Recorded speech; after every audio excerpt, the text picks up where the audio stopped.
안녕하세요. 오늘 살펴볼 단지는 이촌 르엘이라는 단지입니다. 이촌 현대맨션을 리모델링하는 단지죠. 2026년 3월에 청약이 예정되어 있습니다. 현재 여러 언론 매체에서도 많이 광고가 나오고 있는데요. 그래서 이촌 르엘 단지를 한번 가져와 봤습니다. 그래서 미리 보는 청약 정보입니다. 위치는 서울시 용산구 이촌동 301-160번지에 위치해 있고요. 입주 시기는 27년 2월입니다. 거의 후분양이라고 볼 수 있어요. 약 1년 정도 있으면 입주를 하게 되죠. 세대수는 750세대입니다. 자, 분양 물량은 그중에 97세대. 제일 작은 평형이 37평부터 최고 72평까지 분양합니다. 분양가는 확정됐습니다. 평당 7,229만 원. 최소 평형 37평형 기준으로 26.7억이 나옵니다. 청약 접수는 26년 3월 예정되어 있고요. 필요 자금은 분양가 그대로가 필요합니다. 즉 제일 작은 37평형 기준으로 26.7억 정도가 필요해요. 왜냐? 분양가가 26.7억이라 대출 맥시멈이 2억밖에 나오지 않습니다. 그런데 여기에 추가적으로 들어가는 게 중도금 대출이나 기타 옵션, 부대 비용이 들어가죠. 그 부대 비용이 최소 2억 원은 들 겁니다. 그렇기 때문에 부대 비용이 2억 원으로 든다고 하면 대출이 2억밖에 나오지 않기 때문에 분양가 정도는 현금을 들고 있어야 되죠. 특이사항으로는 리모델링 단지라는 거, 그래서 수평 증축, 별동 증축을 한 단지고요. 시세 차익은 약 20억 원 정도. 이건 뒤에서 자세히 볼게요. 자, 제한상으로는 실거주 의무 당연히 있겠고요. 전매 제한 있겠는데 이 전매 제한 전에 입주를 하게 되죠. 그래서 소유권 이전 등기가 완료되면 전매 제한은 풀리게 됩니다. 재당첨 10년 걸리고요. 자, 오늘 순서는 이렇게 가볼게요. 현대맨션 리모델링에 대해서 좀 알아보고요. 청약 정보, 자, 예상 청약 정보죠. 한번 이렇게 알아보고요. 단지 정보도 보고 입지, 마지막 시세 차익과 자금 계획까지 보겠습니다. 자, 이렇게 섹션별로 제가 나눠놨으니 보고 싶은 곳 위주로 보셔도 될 것 같습니다. 기본적인 연역을 한번 봐보겠습니다.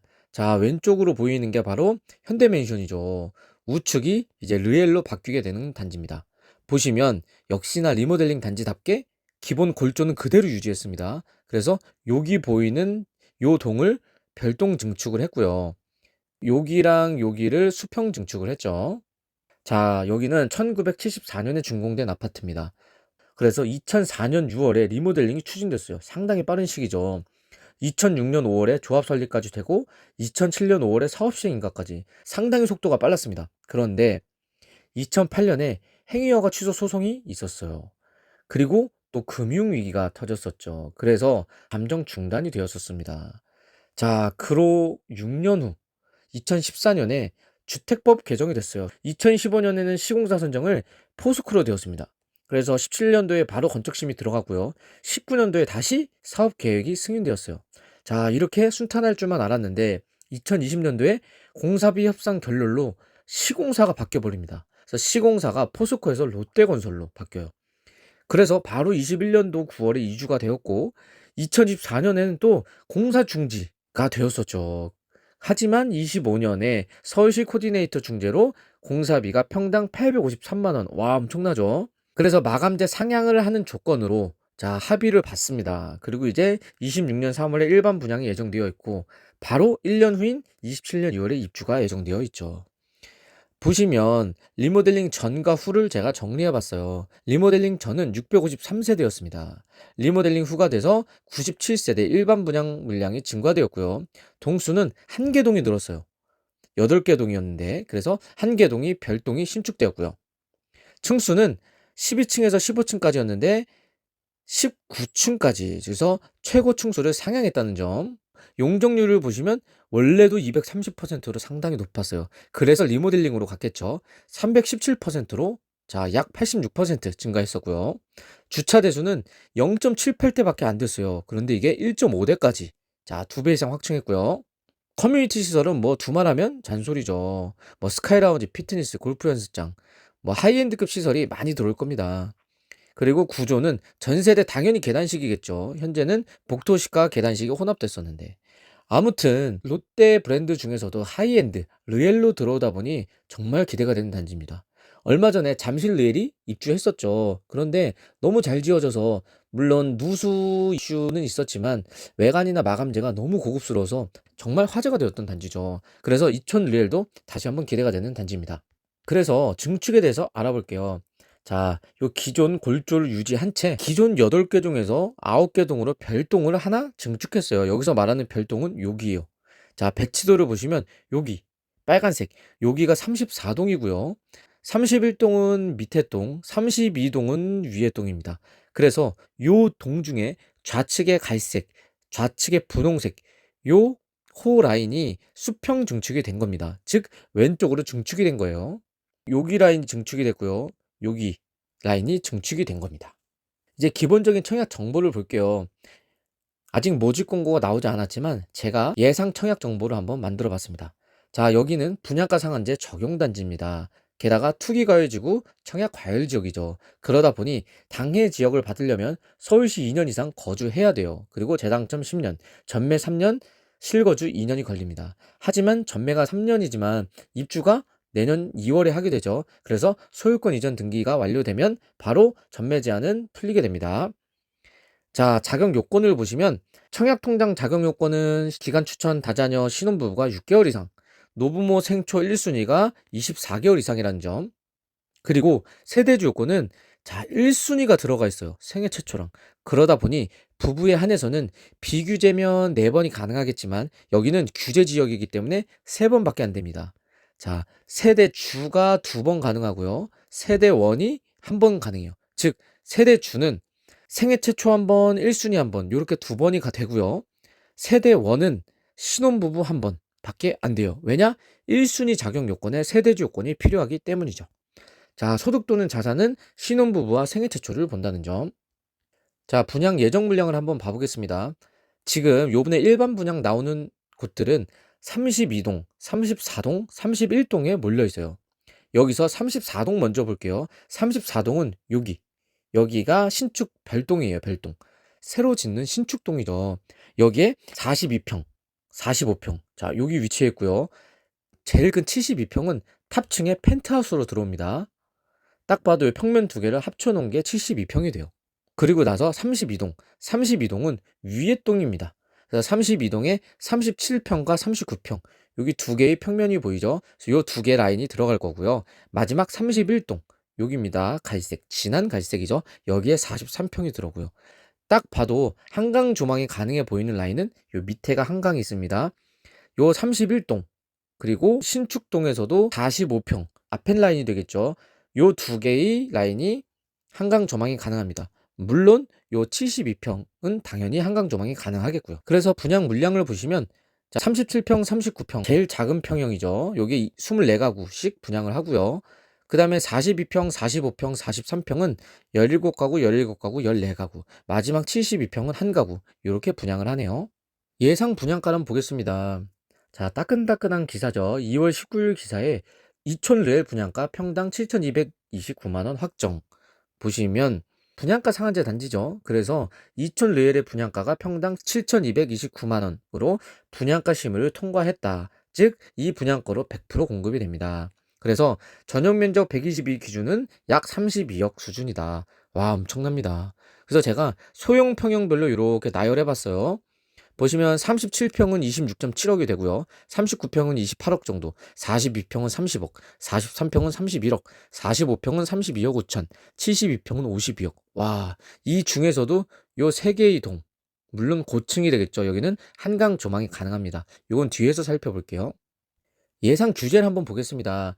101호 주택 안정화 대책으로 센 규제가 나왔었죠. 하지만 여기는 원래 투기 과열지구와 원래 토지거래 허가구역이었습니다. 그래서 예상 규제를 한번 볼게요. 분양가가 높다 보니 당연히 정책 대출은 이용을 못합니다. 디딤돌이나 보금자리론이죠. 어차피 이용 못해요. 그리고 LTV는 40%밖에 안 됩니다. 그런데 여기는 25억 이상이기 때문에 2억밖에 안 돼요. 2억밖에. 전매 3년, 실거주 2년 당연히 들어가고요. 장애도건 2년 거주, 가점제 물량 증가까지 이건 앞에서 설명드렸고요. 그리고 여기는 규제 지역이다 보니 중도금 대출이 40%까지밖에 안 나와요. 그런데 저희가 중도금은 60%를 내야 되죠. 그래서 나머지 20%는 잔압이나 연체를 합니다. 보통은 20% 정도는 연체가 허용이 돼요.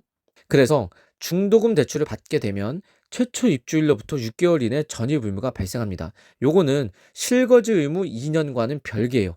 그래서 중도금 대출을 받으면 627 대책의 일환으로 잔금 대출의 연장선으로 봅니다. 그래서 6개월 이내 전입금을 꼭 하셔야 돼요. 안 하게 되면 3년 동안 주택 관련 어떠한 대출을 받으실 수 없게 됩니다.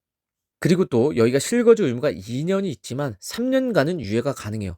하지만 3년 후에는 무조건 다시 들어와 살아야 되는 거. 그래서 이론적으로는 전세를 한 바퀴는 돌릴 수 있습니다. 하지만 전세를 주려면 올 현금 세입자를 받아야 돼요. 왜냐? 밑에 설명드렸다시피 소유권 이전 전세 대출이 금지되어 있어요.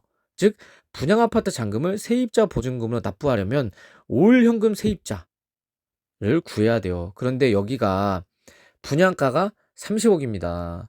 여기 전세가 최소 15억 이상이에요. 그러면 이 15억이란 돈을 올 현금을 가진 세입자를 구해야 되는데 정말 쉽지 않겠죠. 이론적으로는 전세 한 바퀴를 줄 수 있지만 현실적으로는 쉽지 않다. 무조건 실거주한다는 마인드로 접근하자를 유념하셔야 됩니다. 자, 이제 예상 배치도를 보겠습니다. 자, 여기가 바로 이촌 르엘입니다. 제가 한번 요 조감도를 여기다가 붙여 넣어 봤어요. 왼쪽에는 첼리투스, 바로 앞에는 반도 아파트가 있습니다. 여기는 12층이죠. 딱 봐도 요 좌측 동들은 첼리투스에 다 가려서 한강뷰가 잘 안 나올 것 같아요. 그리고 요 21동은 요 좌측 라인은 첼리투스에 가릴 것 같고요. 요 우측 동은 그나마 뷰가 나올 것 같아요. 그리고 요 31동, 여기 같은 경우도 여기가 12층이기 때문에 12층 이상이면 보일 것 같죠? 그리고 새로 증축되는 34동, 여기도 고층 라인은 한강이 쫙 보일 것 같아요. 그리고 32동, 여기도 연장된 거죠. 수평 증축, 여기도 고층은 살짝 보일 것 같아요. 그래서 한강뷰 조망이 가능한 동은 이렇게 정리해 봤습니다. 그래 딱 봐도 기본 골조를 유지한 채 수평 증축과 별동 증축을 하였죠. 보시면 정남향, 정동향 위주 배치입니다. 한강 위에 위치한 지역구의 가장 큰 장점이죠. 한강을 정남향으로 본다는 게 너무 좋죠. 그래서 한강 이남의 지역들, 서초, 강남 아파트는 한강을 보려면 북향으로 설계를 해야 됩니다. 하지만 역시나 이렇게 강북의 아파트들은 남향을 설계해도 정남향 한강뷰를 볼 수 있다는 게 정말 좋죠.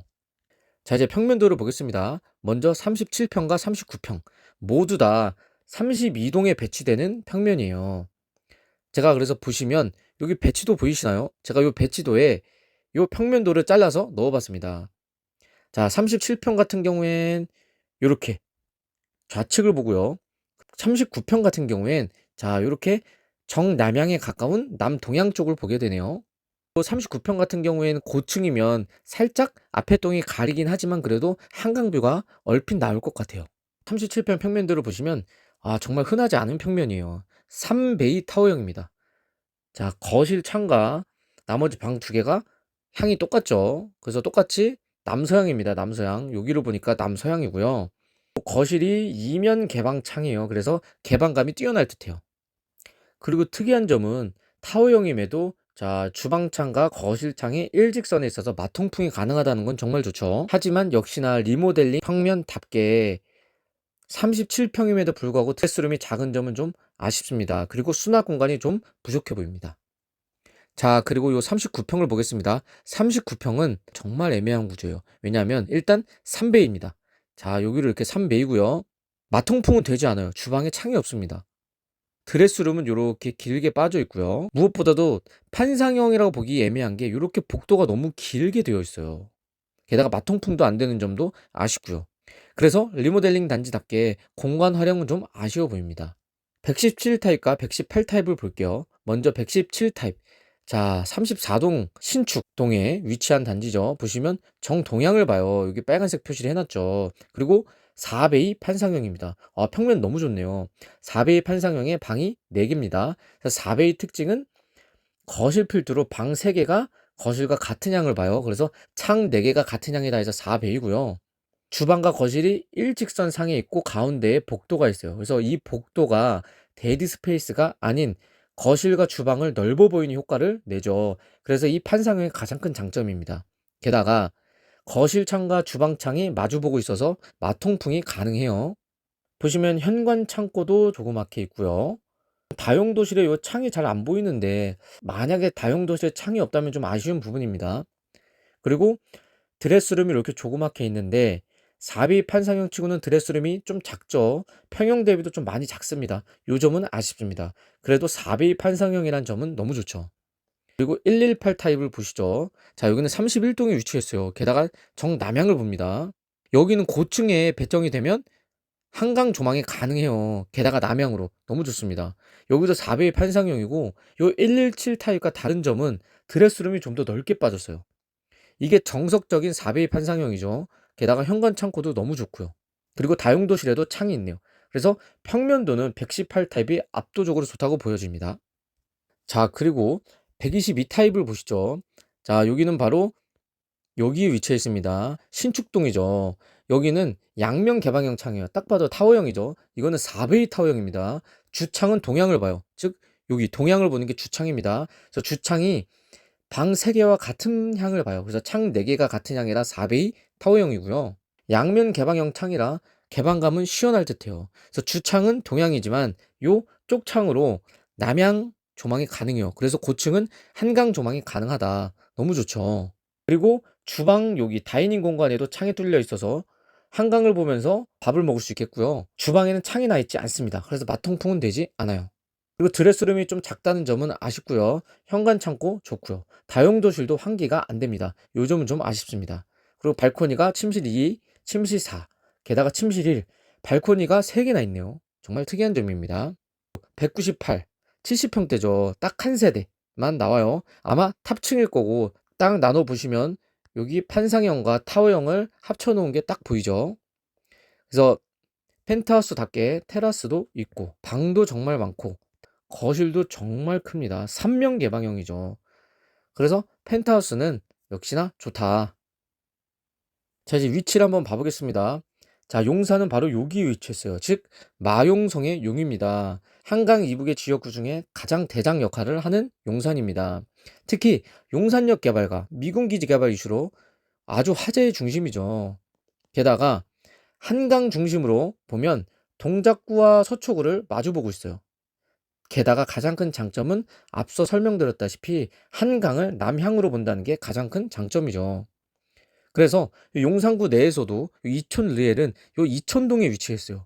요 보라색이 이촌동입니다. 이 이촌 내에서도 자, 서부 이촌과 동부 이촌으로 나누죠. 그런데 소위 부촌이라고 말하는 동부 이촌 중에서도 자, 요 동층 라인에 위치해 있습니다.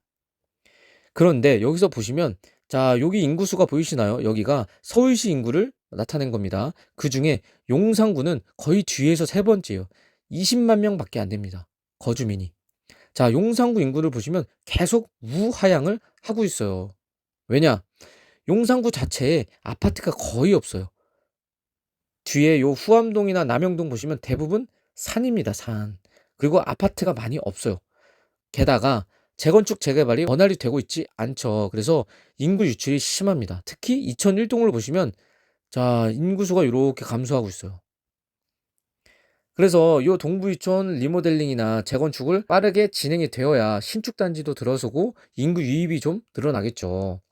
그런데 신기한 점은 용산구 인구가 이렇게 줄어든다고 하더라도 아파트 값은 반비례로 이렇게 늘어나고 있다는 점입니다.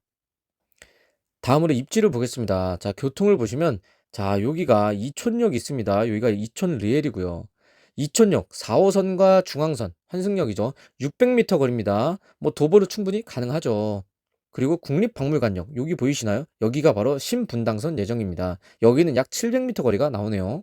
그래서 여기가 신분당선까지 뚫리게 되면 와, 너무 좋죠. 신분당선도 진짜 알짜 노선인데요. 그리고 도로를 보시면 강변북로와 한강대교, 동작대교가 인근에 있어서 자차를 몰기에도 정말 좋죠. 학군을 보시면 초등학교는 신용산초 배정이에요. 약 250m 거리입니다. 총 인원이 1,300명이나 됩니다. 배정구역이 넓은 만큼 완전 초과밀 학군이에요. 1968년에 개교한 학교로 완전 전통 있는 학교입니다. 중학교는 용광중학교 250m로 완전 가깝죠. 여기도 총 학생 수가 800명이나 돼요. 적지 않은 학생 수입니다. 용산군의 학업 성취도가 1위예요. 1위. 평균 90점입니다. 그래서 초등학교나 중학교나 학군도 정말 좋습니다. 주변 재정비 내역을 보시면 이렇게 회색으로 쳐놓은 곳이 주변 재정비 진행을 하고 있는 곳이에요. 보시면 자, 아세아 아파트 요새 한창 핫하죠. 여기 재건축 부영건설에서 지금 활발하게 진행 중이죠. 여기 보시면 철우, 여기 조합 설립 인가 아주 초기 단계입니다. 그리고 한강대우 여기죠. 추진위원회 승인되었습니다. 아주 초기 단계입니다. 그리고 이촌 우성 여기도 1차 안전진단 통과되었어요. 리모델링이고 아주 초기 단계고요. 한강맨션이 바로 여기죠. 관리처분 인가가 났어요. 여기서 속도가 제일 빠른 단지입니다. 요 이촌 리엘과 더불어서요.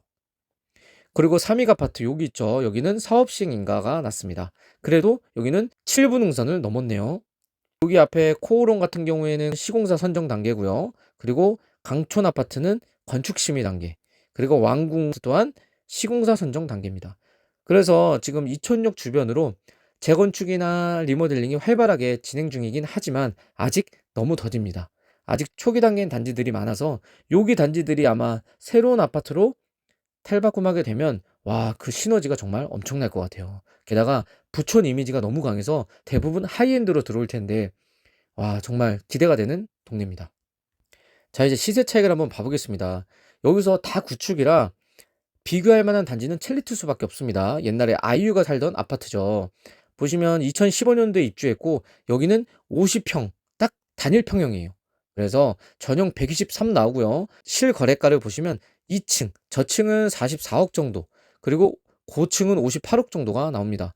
여기도 한강뷰와 비한강뷰가 있어서 한강뷰와 비한강뷰에 따라 저층이냐 고층이냐에 따라서 10억에서 15억 정도 차이가 납니다. 자, 여기 이촌 리엘은 과연 얼마일까요? 똑같이 전용 122, 여기는 122가 45평입니다. 45평의 분양가는 32억 5천입니다. 지금 한강뷰와 비한강뷰의 갭이 크겠지만 초신축 하이엔드 브랜드를 감안하면 이촌 리엘의 45평은 최소 50억 이상이라고 보여집니다. 그러면 분양가 대비 최소 20억 시세 차익이죠. 와, 엄청납니다. 당장 눈에 보이는 시세 차익만 20억이에요. 그런데 내가 당첨이 됐는데 고층을 뽑았다, 한강뷰를 뽑았다 하시면 요 시세 차익이 여기서 플러스 5억에서 10억은 더 나가게 되죠. 자, 간단하게 자금 계획을 한번 세워볼게요. 계약금 10%, 중도금 60%, 잔금 30% 이렇게 됩니다. 계약금 10%는 당연히 잔압을 해야겠죠. 신용대출을 받아도 되지만 신용대출을 받으면 요 잔금 전에는 다 상환을 하셔야 돼요. 왜냐? 잔금 대출의 DSR을 잡아먹으니까요. 하지만 뭐 잔금 때도 2억밖에 대출이 나오지 않기 때문에 뭐 크게 의미는 없을 것 같습니다. 아무튼 계약금 10%는 잔압을 하고요. 중도금 60% 중에 여기는 투기과열지구라 40%밖에 중도금 대출이 안 돼요.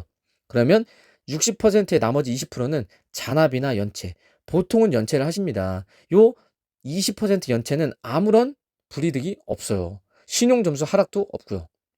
요 잔금 때는 어떻게 해야 되냐? 계약금 10%를 제외한 중도금 60%, 즉 40% 대출받은 거하고 20% 연체한 거, 이 60%와 연체를 했으면 연체 이자와 중도금 이자가 있겠죠.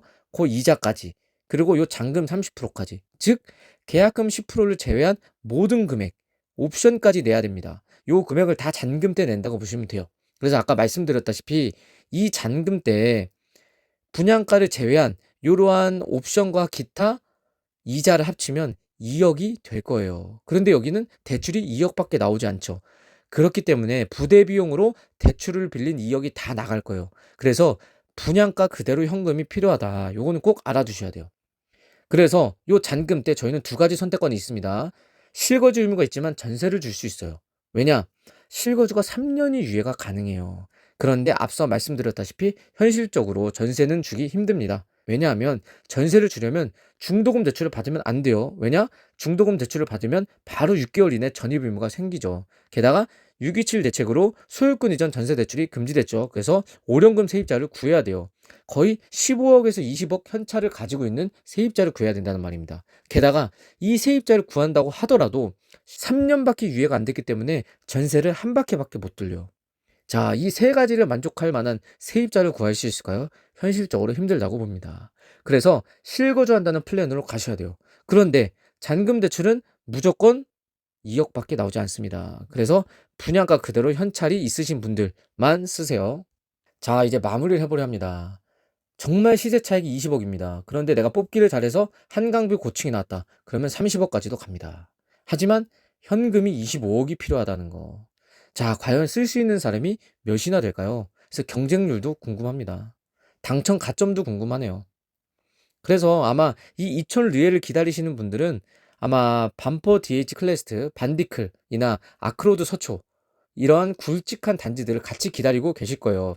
이러신 분들은 현찰도 준비되셨을 거고 당첨 가점 예를 들어 4인 가족 만점 69점이나 5인 가족 만점 74점을 채워놓고 기다릴 겁니다. 그래서 아마 이분들은 골라서 쓰시겠죠. 그래서 경쟁률과 얼마만큼 사람들이 쓰셨는지도 정말 궁금한 단지입니다. 자, 이렇게 이촌 르엘 단지에 대해서 청약 전 미리 보기 느낌으로 한번 분석해 봤습니다.